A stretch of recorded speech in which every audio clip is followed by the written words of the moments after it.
Baik Marul, kita sudah dengarkan pada katakan Bang Faldo, Bang Saleh juga. Pak Jokowi bukanlah jawaban yang tepat kalau pertanyaan seperti judul kami ini, kritik keras Mega ini buat siapa? Karena kalau disebutkan oleh Bang Saleh tadi, Pak Jokowi pasti sama pendapatnya, sama pandangannya, pasti setuju dengan apa poin-poin yang disampaikan oleh Bu Mega. Mungkin juga bisa diberikan tanggapan terhadap pernyataan Bang Faldo ataupun juga jawaban Bang Saleh. Jadi Ibu Mega ini seorang wanita. Ada pepatah yang mengatakan sorga di telapak kaki ibu. Ketua umum kami ini juga Presiden Republik Indonesia yang kelima. Apa yang beliau sampaikan, ya, inilah sekarang yang terjadi. Kalau dikatakan, wah. Bukan hanya kekhawatiran, ketakutan semata, sudah terjadi? Sudah terjadi. Kalau tidak, tegas Ibu mengatakan kepada relawan kemarin. Saya kebetulan juga dari TKN juru bicara. Apa beliau katakan? 3 kali berturut-turut. Takut, tidak. Takut, tidak. Takut, tidak. Takut pada siapa sih Bang? Udahlah. Kan gak enak. Nanti marah lagi aku bilang orangnya. Tapi udahlah. Masa kan aku mesti sitir kata-kata Ebit GAD. Tanyakan kepada rumput yang bergoyang. Udahlah, kita semua udah tahu. Rakyat di bawah juga tahu kok.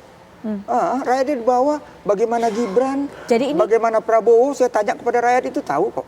Jadi itu bukan sekedar wejangan saja, bukan sekedar pesan-pesan saja yang disampaikan oleh Bu Mega ini? Filosofi Jawa, Ibu Mega ini kan putri dari proklamator kita Bung Karno.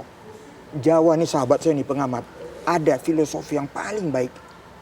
Beliau mengajak kita semua, eling, ingat suasana politik sekarang ini. Ingat dan kembali Ibu pelaku sejarah reformasi. Ya, kalau yang lain saya nggak tahu. Pelaku sejarah reformasi nggak.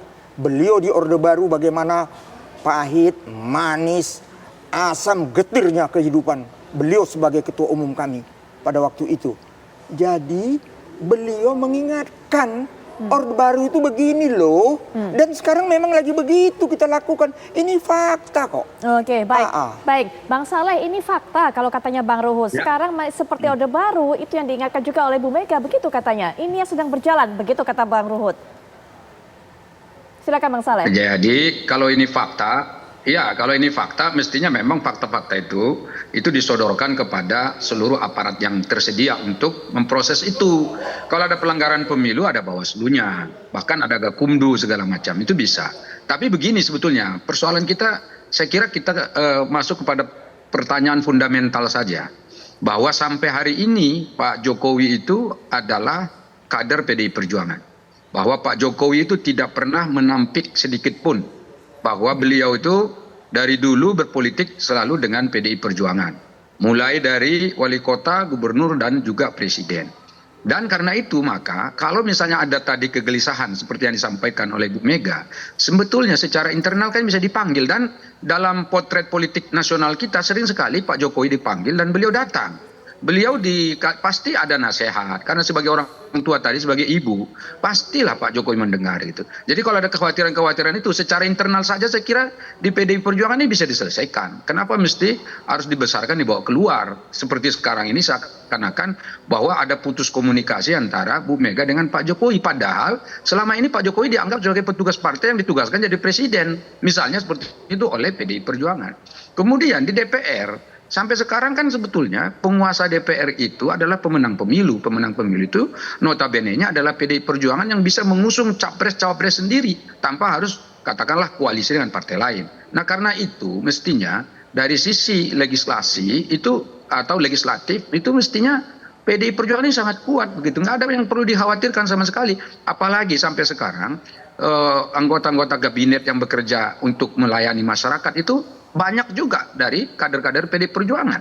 Jadi karena itu agak aneh juga misalnya kalau muncul pertanyaan ini. Dan juga pertanyaan ini saya tanya lagi, mengapa pada pemilu sekarang muncul istilah-istilah Orde Baru, intimidasi, ketidakadilan, ketidakjujuran. Kenapa sekarang muncul?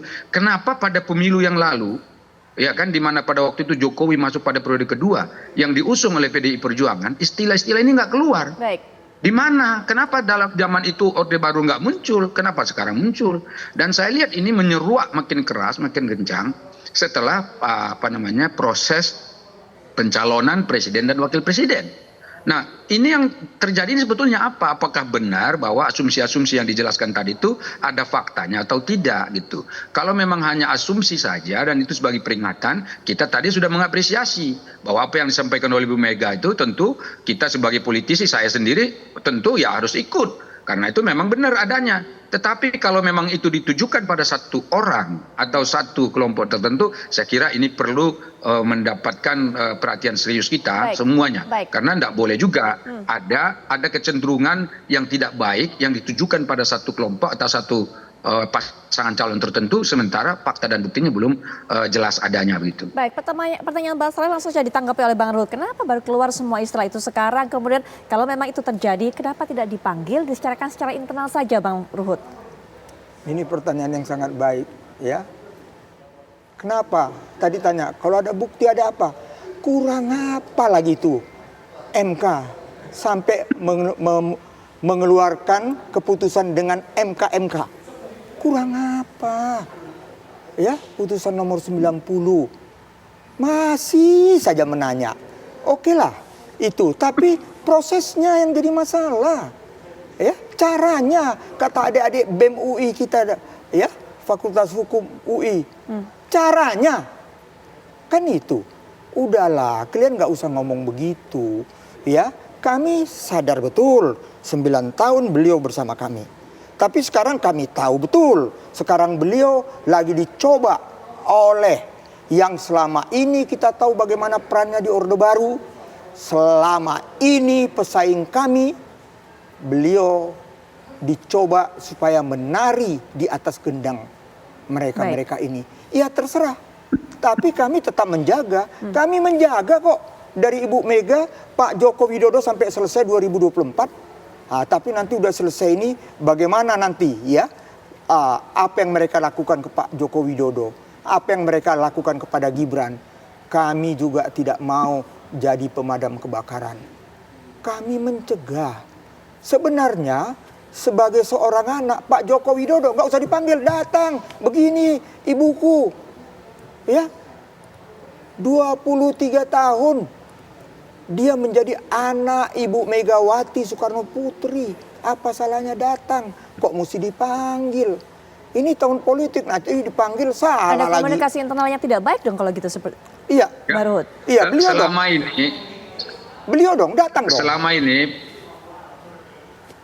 Ya, selama ini silakan, Pak Jokowi kan selalu gini loh, selama ini kan Pak Jokowi selalu patuh, selalu nurut, nggak pernah nggak datang, kalau dipanggil malah datang. Ya, baik yang formal maupun informal, acara-acara partai selalu dihadiri, selalu dibesarkan, dan selama ini juga Pak Jokowi ikut berkampanye untuk misalkan Pak PDI Perjuangan.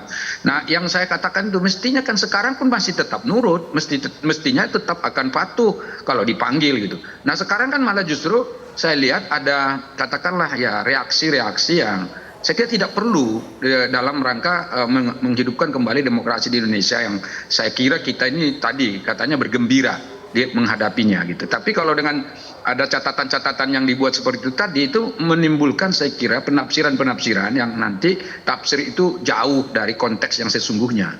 Jika itu terjadi, ini akan menjadikan masyarakatnya ini malah disorientasi dalam memahami apa yang sesungguhnya terjadi gitu.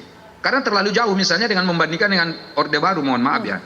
Menurut saya agak jauh juga karena selama 9 tahun terakhir ini PDI Perjuangan dan Megawati itu memimpin loh. Jadi saya katakan bukan Jokowi saja yang memimpin.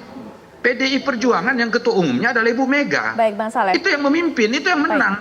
Ya, jadi jangan dilarikan kemana-mana. Baik, kita sampai di poin itu, nanti mungkin baru bisa berikan pandangannya juga, tanggapan apa yang disampaikan Bang Saleh, Bang Faldo nanti juga bisa angkat bicara, Mas Nyarwi juga di segmen berikutnya. Kami sudah kembali saat lagi.